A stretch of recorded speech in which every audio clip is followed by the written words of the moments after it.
I'm Caitlin Ellis, and today I have a very special guest. How are you? I am fantastic. Well, I want to thank you so much for taking the time and joining us today. Can you please tell our audience your name and a little bit about you? My name is Brian Keith South, and I am an educational coach, advocate, and author of Demystifying College Admission.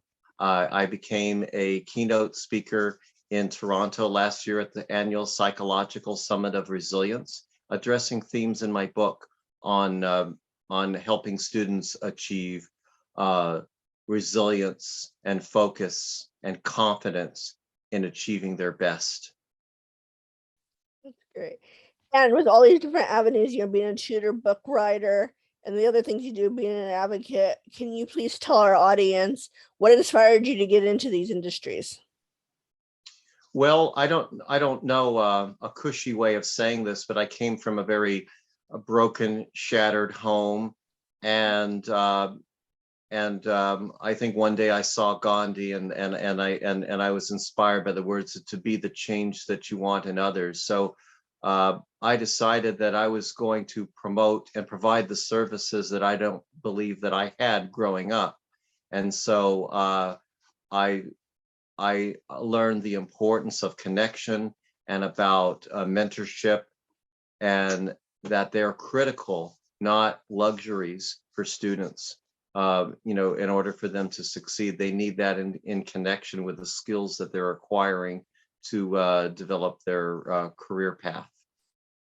You have a very interesting story. It's great to see, from past experiences that you were able to get into this and have this kind of so can you please tell our audience next, how have you been affected by COVID-19? That is really a very interesting question. And the first thing, there's two quotes that kind of come to mind when you say that. And one of them is Charles Dickens in A Tale of Two Cities. It was the best of times and the worst of times. And during and at the moment when the world seemed like it was turning black and everything turned upside down, I recall the quote from Napoleon Hill where he said, "Every adversity, every heartache carries with it the seed of equal or greater benefit." And so I said to myself in the midst of chaos, how can I turn this situation around? How can I leverage the world events, to my advantage and to the advantage of others? And so I examined the benefits rather than the shortcomings of COVID, and the fact I had time to reflect that I didn't about what my goals were. I had less distractions, so I was able to dedicate even more time on my book, and I hired a coach who sort of guided me step by step through the process, and consequently, I got my book published right in the heart of COVID. And this is it. This is the book, Demystifying College Admission, a labor of love that took 4 years, but it took COVID to make it happen. That's wonderful. From all of this, that you were able to create a book that kind of gave you the inspiration for that. But in lieu of COVID-19, what are some of the other things you've been working on? I know, can you please expand for our audience a little bit? What inspired you to write the book and kind of the process of doing so? Absolutely. I've been in the educational coaching field for well over 10 years, and I've mentored countless number of students from every conceivable background and socioeconomic background and persuasion.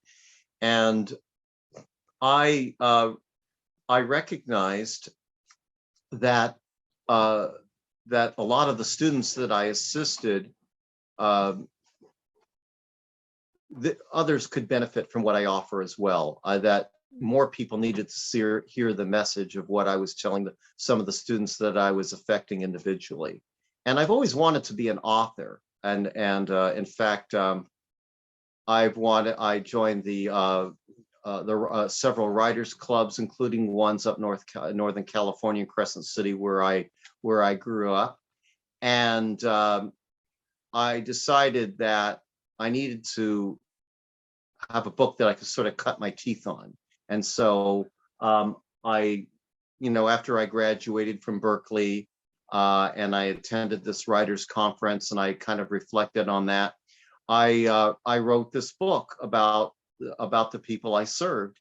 And it took actually one of my students to kind of summarize the essence of my book, and he called it the Swiss Army knife of college admission. Why? Because it addresses every population. I have a chapter in my book for the incarcerated. I have another chapter in my book that helps foster kids get into college. I have another chapter in my book about adults and reentry students who are trying to fulfill the dreams they never were able to do and get into college. I've actually, and it's based on actual experiences of helping a student who never went to college and now got accepted into a top name university in California with several thousands of dollars in scholarships that the student won to support her journey. And I felt the world needed to know about what I do. And I needed to cut my teeth into a book and just finally get a book out there and just, fulfill my dream of becoming an author. And so I did. And that's why it happened. It sounds like an amazing story and an amazing book. I, for one, can't wait to read it. But can you please tell our audience next, and what are some of the other things that you've been working on, or anything else you'd like to share with us? I know before we started the interview, you mentioned a couple conferences you were a part of. Would you like to tell our audience a little bit about that? Absolutely. Well, the conference resulted because of my book. I became connected through LinkedIn with the STAR conference, and the host apparently looked up my profile and saw the title of my book and sent me an invitation and said, well, would you like to speak in Toronto? Now, the original plan is that I was to go in person and deliver my talk live in front of, several people, but COVID happened. And so instead, I delivered the talk virtually through a platform called Samara, which is sort of a virtual reality platform where you sort of have the sensation that you're actually there. And I gave my talk right in the comforts of my living room, but it was broadcasted into Toronto. And then after I delivered the talk, the same presenter said, oh, by the way, can you write a journal in our mental health journal about, and I thought, well, I don't know, that's kind of a reach. I don't have a scientific background, and most of the people I observed, they had PhDs and MDs, or they've been scientists. So what I did was I wrote what was sort of a semi case study of all the different students I worked with. And what I said was that the enthusiasm, the connection, and the motivation that I imparted on them was just as important as well as some traditional and non-traditional methodologies that are used in education. And I felt that since I worked with them, I didn't have an official longitudinal study with statistics, but there was measurable proof of success in several students that I've worked with for over a decade. I've watched them mature and grow and pass through the stages of development. In fact, I've probably known them almost as long as the parents did. And so I wrote this article. I wrote it all on my smartphone in a coffee shop, and then they sent it back saying they liked it. They thought it was well written, but they said, oh, by the way, you need to have flow charts and graphs. And I had no idea how to do that. So I watched some YouTube videos on how to make flow charts. I downloaded an app on my phone called LudaChart. And I studied and I learned how to create those flow charts, and I slapped them into my document, and now it's in their issue in the STAR Conference Journal. My article is written and it's out there. So that was the other activity I did in COVID, and it's called it's sort of integrating transparency and enthusiasm, with education. It's a longer title actually than that. I can even hardly remember it, but anyway, that's what it is, and it's out there. I also wanted to just mention very briefly in closing, I've also I'm participating with an agency called Peacekeepers, and they provide a lot of support for youth and I'm going to tutor for them as well. So I wanted to just make sure that I threw them in there. They're, mainly within the Sacramento area, but with Zoom, and it's possible to kind of expand and go outward too.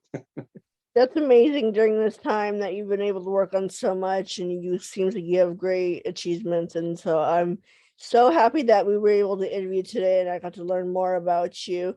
But can you please tell our audience next, anybody kind of looking to get into, either being an author, tutor, or all the other avenues you are in, what advice would you give? Well, that's a great question. And because there's a lot of things that I could say, but I'll just mention one thing that I think is important. And it's called, and it could really be summarized in one word: persistence. Do not give up on your dream. Just go, take action steps every day towards it. Don't worry about the immediate pitfalls and side tracks and left turns that are inevitably going to happen on the way. Just keep your eye in the future on the ball. And I do help actually people with authorship. For those willing, because I've been through the process of publishing. I could tell them some of the pitfalls I learned in the course of doing that. I could tell people how I wrote the book and what particular ways I attempted to make my words engaging to an audience. I've attended hundreds of seminars. I think I interviewed probably well over 100 people to write that book. And plus I've looked up tons of things online as well, articles, scholarly articles, journals, and I have a network of a lot of people. Here's one thing I would also like to say, which I think is very critical for the author journey. It's a misnomer that authorship is a solo journey. People typically have the stereotypic image of some aesthetic, creator who just sits up and writes alone. That's not true. To write a really good, there's a lot of collaboration. You'll talk with subject matter experts, get support and family and friends.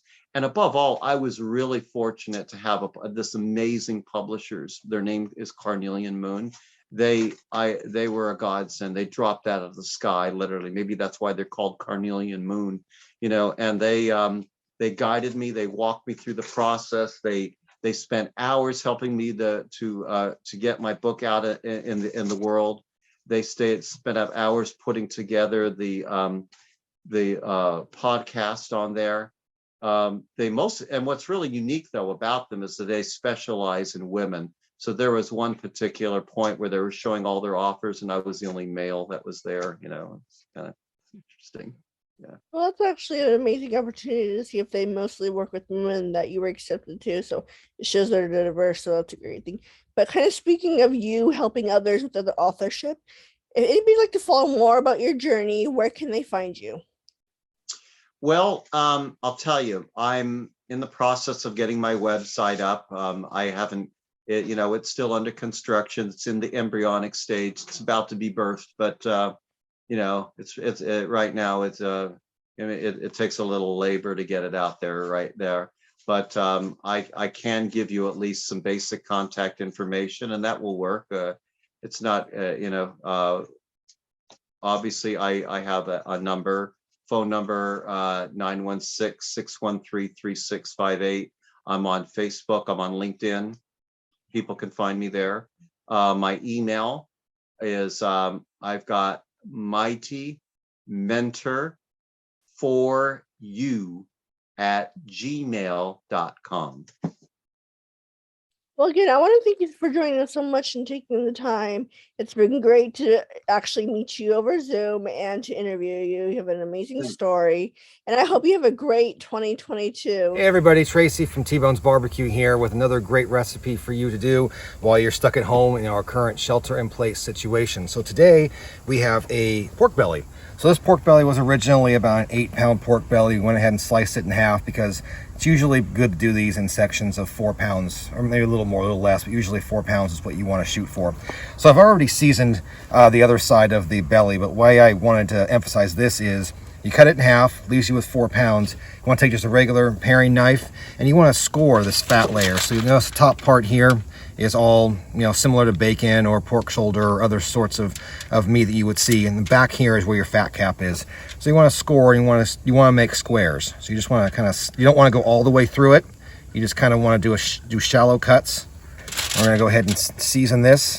Again, I use my own seasoning, but if you want to make your own seasoning, a good, really quick rub for these kinds of pork bellies is a cup of brown sugar, half a cup of kosher salt, 1 cup of celery salt, 2 tablespoons of black pepper, a half a tablespoon of cumin, half a tablespoon of onion powder, a half a tablespoon of garlic powder, and a half a tablespoon of cayenne pepper. You can do the same thing with this. You're going to smoke this for a total of 8 hours. So for the first 6 hours, this is going to go in here at 225 degrees.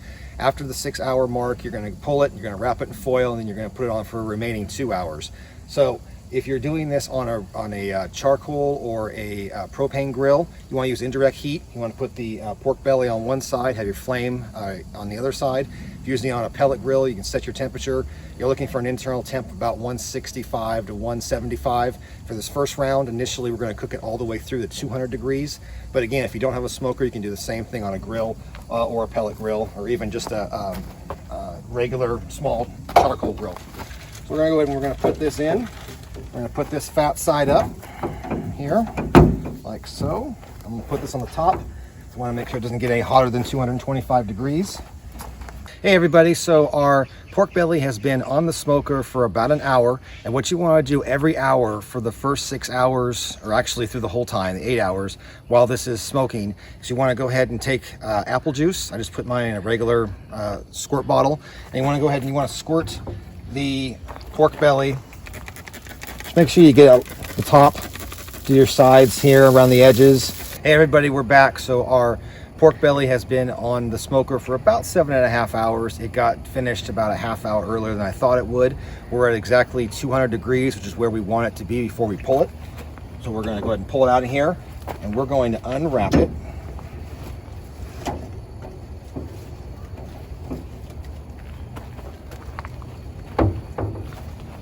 Put this right here.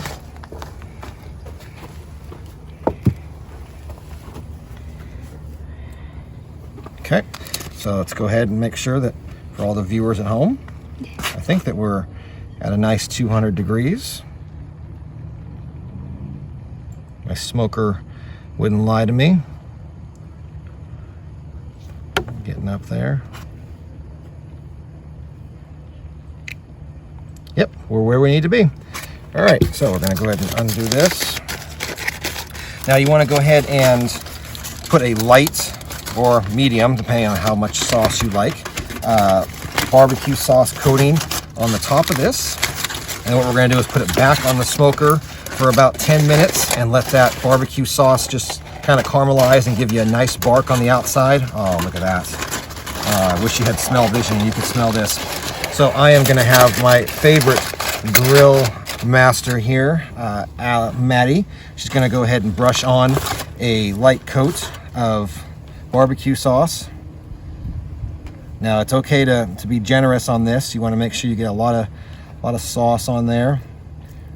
No real rhyme or reason as far as direction. You just want to make sure you get sauce, and you'll notice that you've got a lot of juice that has come off of the belly already, which is going to just go back in there. 7.5 hours, the fat has rendered down on this. The salt that was in the rub and everything has aided in that process. So we've got all of our barbecue sauce on the top there, and you can use your store-bought barbecue sauce or make your own. I make my own, but store-bought's just fine. And now what we're gonna do is we're gonna put this back in without the foil, but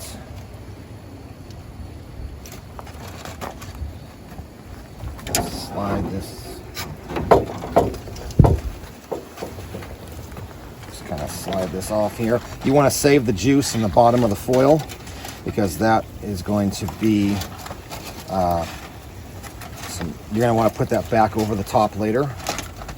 Just kind of slide it off. There you go.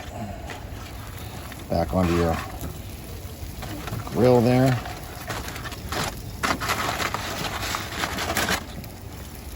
pork shimmy there. There we go. All right. And again, you want to keep that juice in the foil. There we go. Go ahead and straighten that out. We got kind of a crooked lift there. There we go. There we go. All right. We're going to let this set for about 10 minutes and let that barbecue sauce caramelize, and we'll check it in 10.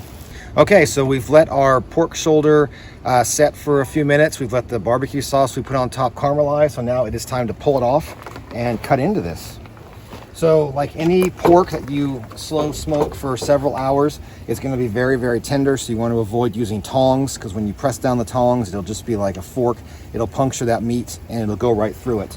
So you want to use, I have a small, just flimsy cutting board like this that I usually just slide right into the belly. In this case, I'm just going to slide it off. There we go. And we're going to take it right over here. And it should slide right off. There we are. Now this pork belly is super, super tender. It will give you some of the most moist pulled pork you've ever tasted. It's also great to cut into cubes. You can chill this, and the next day you can slice it thin or slice it thick if you like, and make sandwiches out of it. So again, I've got my two favorite grill mates, Alex and Maddie, with me, and we are going to go ahead and we're going to cut into this, show you some of this pork belly goodness. Now I am putting very little pressure on this. Just slices right through it. Look at that. That is nice. So we're going to go ahead and just move you over there. There we go. Move this here. A little uneven, but I like to go ahead and cut mine into cubes.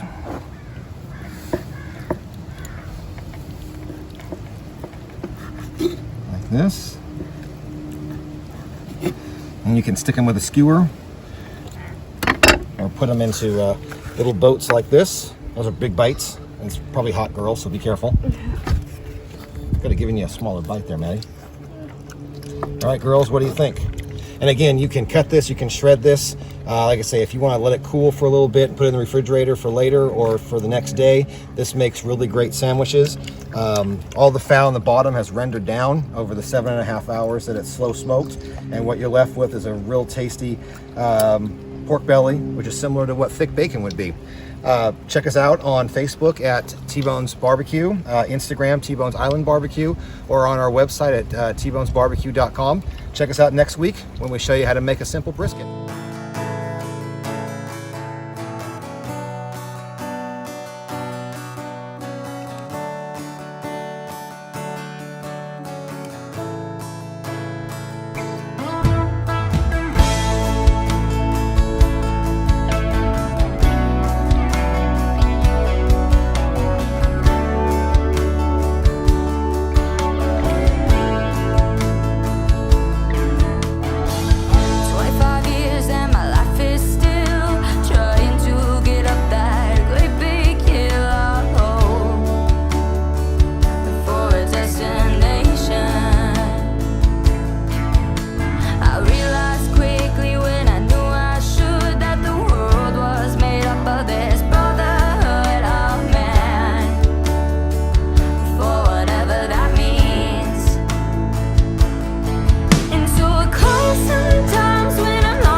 to get up that great big hill of hope for a destination.